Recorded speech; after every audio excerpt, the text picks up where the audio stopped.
A few more days and Marino seemed ready to be discharged. Although the problem seemed to be ending, the real struggle was just beginning. How would I take care of a bedridden husband? How would I feed him? Change his diapers? Help him walk? How long would recovery take? I was overwhelmed and alone. My sisters were abroad, my parents were abroad, and even my 2 sons were with my brother in Houston, whom we left temporarily. No one was around. Oh God, I prayed, I need help. I searched for a nurse or caregiver as quickly as I could. I brought Marino home without help, without sleep, but with all the strength I could muster. Day and night I cared for him until I found an uncertified nurse who could take the morning shift while I took the nights. My eye bags deepened. When his aunt and uncle visited, they could hardly talk to me. I looked like a lifeless zombie from sheer exhaustion. I couldn't even offer them a drink. The days were so difficult. I did not know how to care for a stroke patient.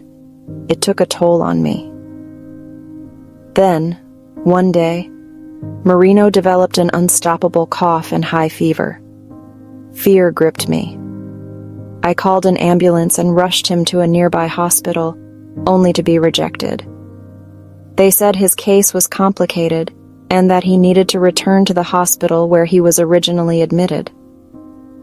Back into the ambulance we went. Oh God, I asked, is this something serious? Please help me.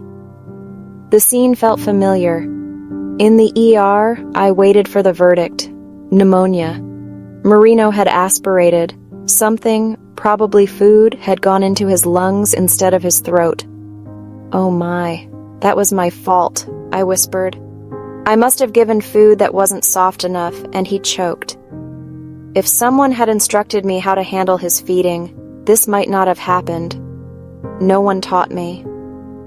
I silently blamed the hospital, angry and regretful. I arranged his admission and waited for a room. Again, I had to call Mom for financial help. I didn't know how I would repay anything, but I had nowhere else to turn. If the first admission was a challenge, the second was catastrophic. On the third night, while his youngest daughter from his first marriage was visiting, I was on my way home to get clothes when my phone rang. Auntie, Dad's blood pressure is dipping. He's on code blue. You need to come back. I found a clearing, made a U-turn, and sped back to the hospital. The room was full of nurses hovering around him. The assisting nurse came up to me. I'm sorry, he's critical. We need to monitor him closely. We're transferring him to the ICU. I could barely breathe. I thought he was recovering. What was this again? More antibiotics, more blood transfusions, lungs damaged, one not even visible, heart compromised, more medications. After a week in the ICU, the doctor told me, by now the medication should have taken effect. We will wait until tomorrow. If he does not respond, I am sorry. That is all we can do. I was tired. Too tired even to pray. I did not know it could go this far. Lord, I asked quietly, what else do I need to do? I got no answer.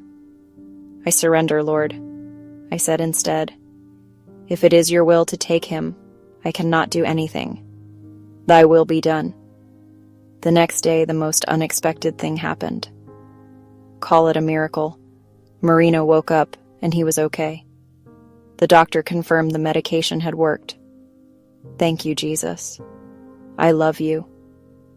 Days and weeks passed. Before we were sent home, I discussed how to lessen the risk of aspiration. The endocrinologist suggested placing a PEG, percutaneous endoscopic gastrostomy tube, in his stomach. I could feed him there by liquefying his food. I thought it was a great idea. Everything went well after that. As we settled into the routine of care, another emergency happened. One night, just before sleep, he became uneasy and then he began pooping profusely. It wasn't ordinary stool. It was bloody. I panicked and asked my aunt next door to call an ambulance. My uncle came to assist me. I almost fainted. "I don't think I can do this anymore," I told him. "It's too much.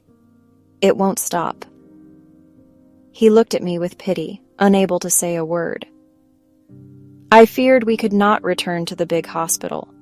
I had already pawned my mother's property, so Marino could be discharged when our bill reached millions.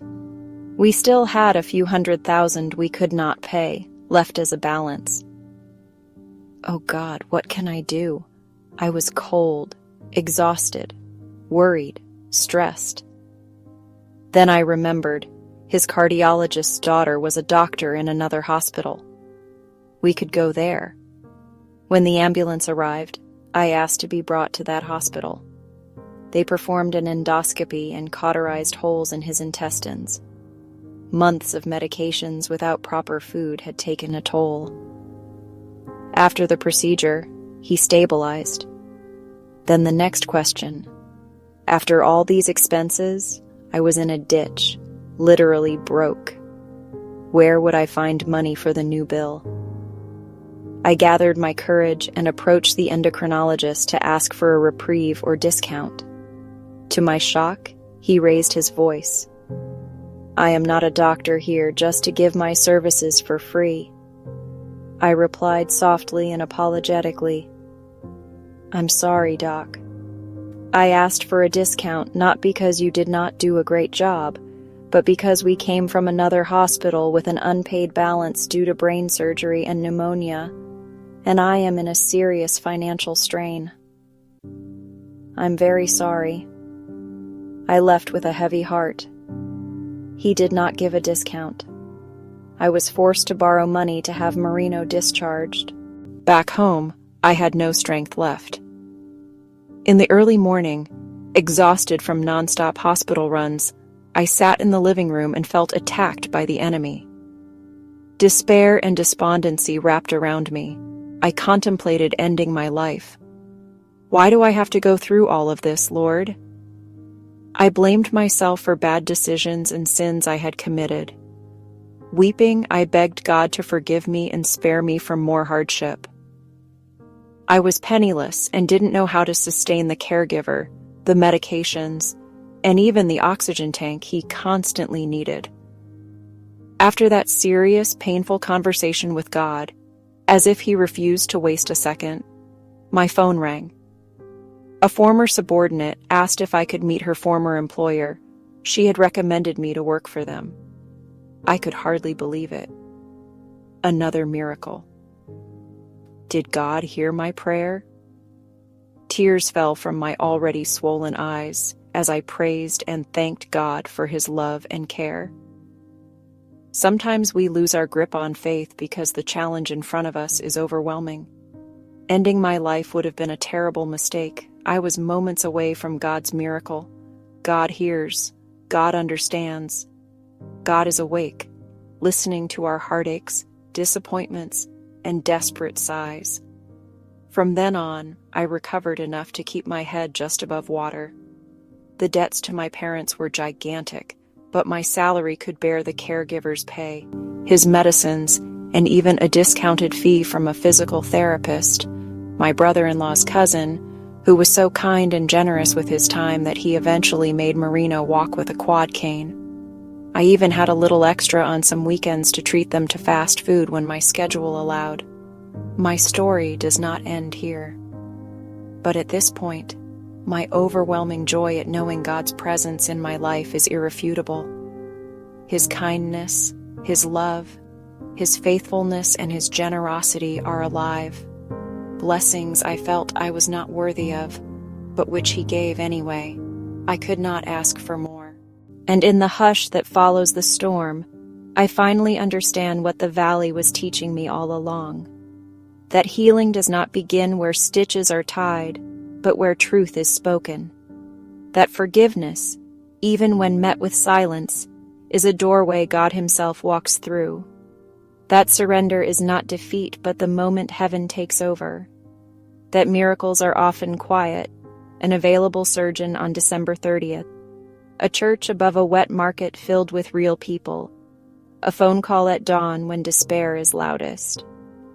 I learned that faith is not only what you bring to the hospital, it is what carries you home through sleepless nights, unpaid bills, trembling apologies, and prayers you don't know how to say until your tongue is moved to say, "Jesus, I love you.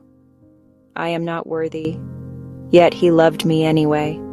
Through the noise of machines, the weight of debt, the silence of waiting, the shock of code blue, the softness of a bench offered in a crowded church, the warmth of a family loan, and the mercy that kept finding me at the edge. If there is one realization that steadies my heart now, it is this: God was never late. He was present in every fear, every tear, every surrender. And so I carry on, held by the same words he placed in my mouth in the darkest hour and sealed upon my life in light. Jesus, I love you.